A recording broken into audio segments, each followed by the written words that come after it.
Being taxpayers of the United States, we pay a very large amount of money that is being used for food stamps and welfare programs. Each year, the United States spends approximately $452 billion on welfare. Also, every year, Americans spend $80 million on financing food stamps for the poor. All of this money comes from taxpayers in America. Wisconsin's welfare rate alone is up 3.9% in the last few months. Drug testing should be a requirement for getting welfare or food stamps so that there would be a decrease of drug use, people would be healthier, and food stamps or welfare money would be going to people who really need it and not use it to buy drugs.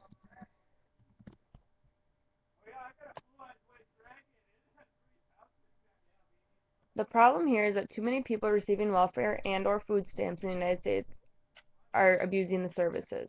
According to the National Coalition of Homeless in 2006, approximately 50 to 60% of homeless people are abusing a type of substance, whether it be alcohol or drugs.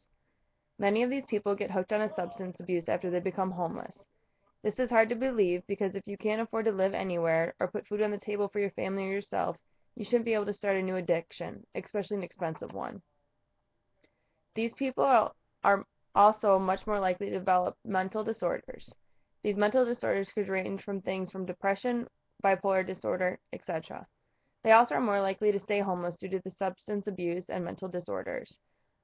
Along with this, they are twice as likely to get arrested.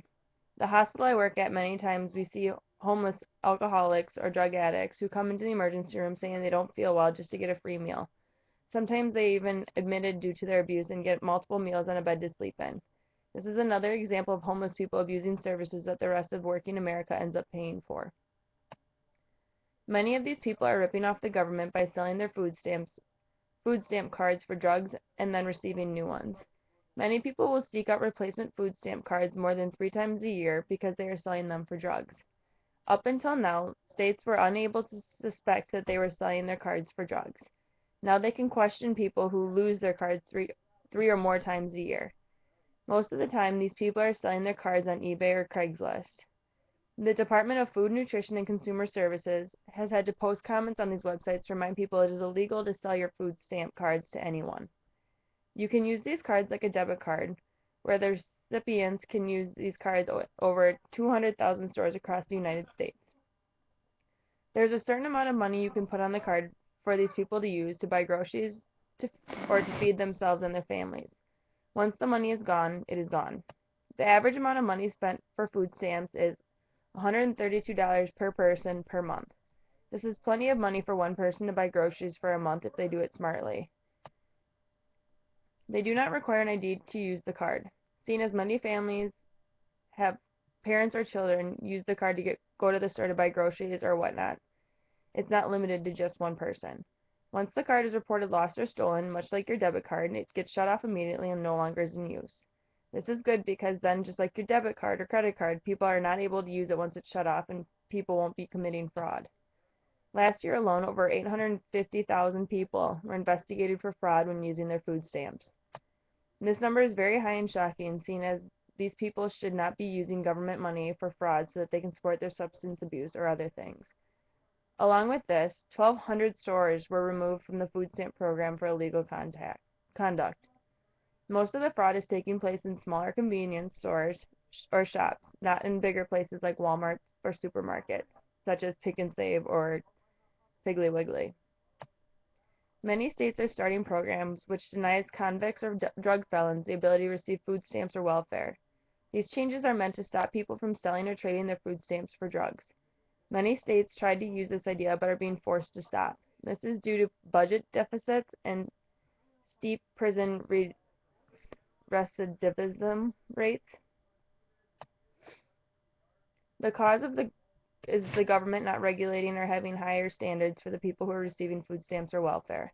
Currently, only Florida requires all applicants of welfare to receive drug testing before they receive the money. Arizona and New Mexico require drug testing to anyone they suspect to be using drugs. Many states are considering making some changes as well. As many as 10 states are thinking of requiring a photo ID to receive food stamps. Ohio and Tennessee are considering taking away opportunity to receive food stamps or welfare if you're a convicted drug felon. North Carolina and New Jersey are thinking of requiring all people receiving government money help to do some type of community service. In Colorado, State Representative Jerry Sonnenberg is trying to pass a bill that will require all applicants of the Temporary Assistance for Needy Families program to pay for and pass a drug test. If they pass the drug test, they will be reimbursed. If not, they will have to get clean and then pay for another drug test. These tests will cost the applicant anywhere from $8 to $12.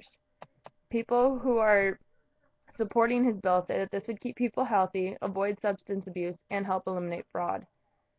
All of these options would greatly improve the type of people receiving food stamps and welfare, and people would probably think twice about their actions if they knew what they would lose. These would also be the solution to the problem.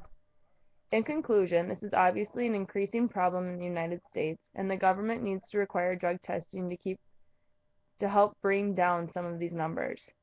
The government needs to have better control of this type of fraud and make sure the food stamp money is being used for food and not other things.